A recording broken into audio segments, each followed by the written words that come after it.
Ano ba talaga ibig sabihin ng Ilocano word na okinam o okininam?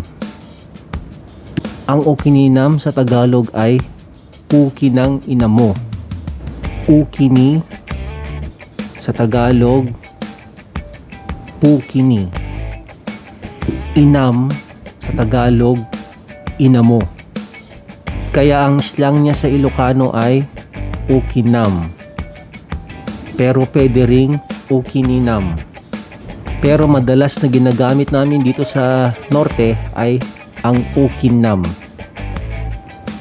Hindi lang po curse word sa amin ang ukinam, hindi lang po siya mura. Ginagamit din po namin ang ukinam as an expression. For example, an expression of admiration. Ukinam, nagpintas talugan mo, padre. Sa Tagalog, ukinam, ang ganda ng sasakyan mo, pare. Pwede rin gamitin as an expression of disapproval. For example, pag may kausap ka at saka alam mong nagsisinungaling siya o kaya hindi ka sang-ayon sa mga sinasabi niya, pwede mong sabihin na ukinam met.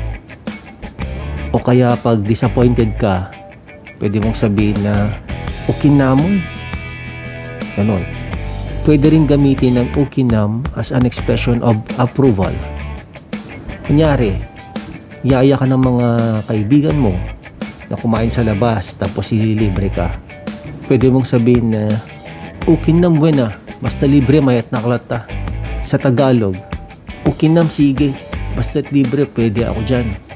Pwede rin gamitin ang ukinam as an expression of joy or laughter. Pag may nag-joke at medyo nagustuhan mo yung joke, kaya gustong mo yung joke, pwede mong gamitin yung ukinam na with a smile or a laughter. Parang ukinam, parang approve ka dun sa joke niya.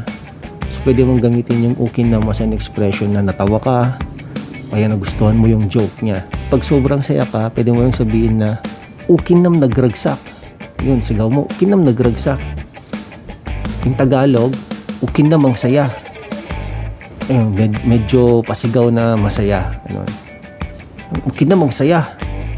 Ayun. Pag gusto mo namang gamitin ang ukinam na mura talaga as it was intended to be, dapat patigas ang pagkasabi mo. Ukinam. O kaya, ukininam. Ganun, medyo matigas yung parang you really meant it talaga. Yung talagang matigas, parang you really meant it talaga. Yung ukinam. Ganun. Ukininam. For example, ukininam gago. Kaya ukinam met. Ukinam manangarod. Mas ibig sabihin ng Tagalog nun eh. Ukinam ano ngayon?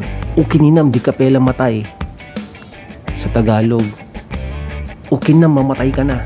So, yun po yung ibig sabihin ng ukinam o kaya ukininam, kung paano namin gamitin. Sana may natutunan po kayo. So, yung ukininam na word o kaya ukinam, marami pong gamit yan. So, kung ano man yung natutunan nyo ngayon, use it wisely. Remember, ang ukinam, hindi lang pumura yun. Pwede mong gamitin as an expression. Gamitin mo lang sa tamang paraan. So, yun lang po. Ako po si taga Ilocano. Maraming salamat po. Sana po nagustuhan nyo yung video. Kung nagustuhan nyo po, please like and subscribe. Pag hindi naman, hindi nyo nagustuhan, thank you na rin at pinanood nyo. So you know what it is. Taga Ilocano, what's up?